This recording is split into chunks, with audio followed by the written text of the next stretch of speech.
एक औरत कहती है कि मेरा आदमी किसी वजह से लंबे समय के लिए गायब हो गया। उस वक्त मैं एक कम उम्र बच्ची की माँ भी थी, जबकि मेरा बूढ़ा बाप भी मेरे साथ ही रहता था। हमारी गुर्बत और मुफलिसी बहुत ज्यादा थी और अक्सर हमारे घर में खाने को कुछ भी नहीं होता था। अगर हम दिन में कुछ खा लेते तो रात में हमें भूखा ही सोना पड़ता था। सब्र के साथ हम लोग हर हाल में अल्लाह का शुक्र अदा करते थे। एक रात तो भूख और प्यास ने हमारा ऐसा इम्तिहान लिया कि इससे पहले कभी भी नहीं लिया था। मेरी बेटी को बहुत तेज बुखार आ गया था। बच्ची का बुखार इतनी तेज था कि मैं और मेरे वालिद अपना भूख प्यास सब भूल गए। ऐसी बेबसी और लाचारी इससे पहले कभी भी नहीं देखी थी। बेकरारी जब हद से ज्यादा बढ़ गई तो मुझे अल्लाह ताला की वो कौल याद आ गई कि भला कौन बेकरार की सदा कबूल करता है। जब वो उससे दुआ करता है तो कौन उसकी दुआ कबूल करता है। जी हाँ, कौन है जो भूख, बीमारी, दुख, तकलीफ, परेशानी, मुसीबत को दूर करता है। ये सब सोचकर जब मैं सुबह को उठी और वजू किया, पानी से पट्टी भिगाकर बच्ची के सर रखी, अल्लाह के हुजूर नमाज के लिए खड़ी हो गई। 2 रकात नमाज पढ़ने के बाद हाथ उठाकर बच्ची के लिए दुआ की और फिर उसके माथे से पट्टी उतारकर दोबारा पानी से भिगाकर रखी और फिर नमाज के लिए खड़ी हो गई। नमाज के बाद एक बार फिर बारगाहे इलाही में हाथ उठाए, दुआ के बाद फिर से पानी की पट्टी बदली और दोबारा नमाज के लिए खड़ी हो गई। ये अमल मैंने कई बार दोहराया। जब मैं ये सब बार बार दोहरा रही थी तो उसी वक्त किसी ने दरवाजा खटखटाया। मेरे वालिद और मैं हैरान हो गए कि भला इतनी रात को कौन आ सकता है।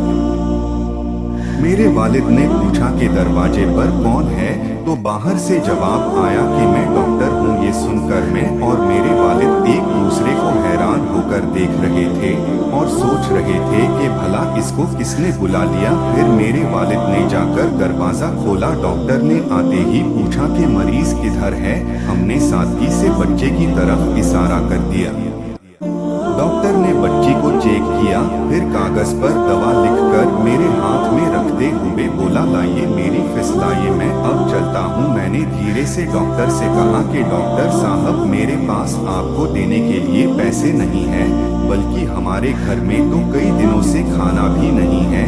मेरा ये जवाब सुनते ही डॉक्टर गुस्से से बोला कि अगर तुम्हारे पास मुझे देने के लिए पैसे नहीं है तो मुझे आधी रात को फोन करके क्यों बुलाया। मेरी नींद क्यों खराब की तुम लोगों ने। डॉक्टर के मुंह से टेलीफोन की बात सुनकर मुझे लगा कि डॉक्टर शायद गलती से हमारे घर में आ गया है। मैंने हिम्मत करके डॉक्टर को जवाब दिया कि डॉक्टर साहब, हमने आपको फोन करके नहीं बुलाया है, बल्कि हमारे पास तो टेलीफोन ही नहीं है। ये सुनकर डॉक्टर ने मुझसे पूछा कि अच्छा, क्या ये मंसूर का घर नहीं है। तो मैंने जवाब दिया, नहीं डॉक्टर साहब, मंसूर का घर तो हमारे बराबर में है।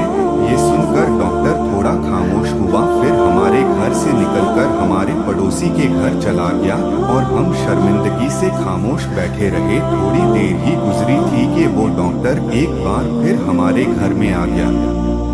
आंखों में आंसू और धीमी आवाज में बोला कि अल्लाह की कसम, मैं तुम्हारे घर से उस वक्त तक वापस नहीं जाऊंगा जब तक तुम्हारा पूरा किस्सा न सुन लूं। तो मैंने उस डॉक्टर को अपना पूरा किस्सा सुना डाला कि किस तरह मैं बच्ची के सर पर पानी की पट्टियां रख रही थी और अल्लाह से दुआ मांग रही थी। डॉक्टर जल्दी से उठा और बाहर चला गया और हमारे लिए रात का खाना, बच्ची की दवाएं और कुछ घर की जरूरतों का सामान लेकर आ गया। और उसने हमें ये कहा कि उसकी तरफ से हमें हर महीने कुछ पैसे उसको उस वक्त तक मिलते रहेंगे जब तक अल्लाह चाहेगा।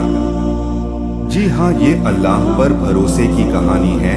मेरे दोस्तों, चाहे कैसे भी हालात हो, हमें अल्लाह पर भरोसा रखना चाहिए। यकीनन जो लोग अल्लाह पर भरोसा रखते हैं, अल्लाह पाक उनकी मदद जरूर करता है। अल्लाह हम सबको समझने और हर हाल में अल्लाह पर भरोसा रखने की तौफीक अता फरमाए। आमीन।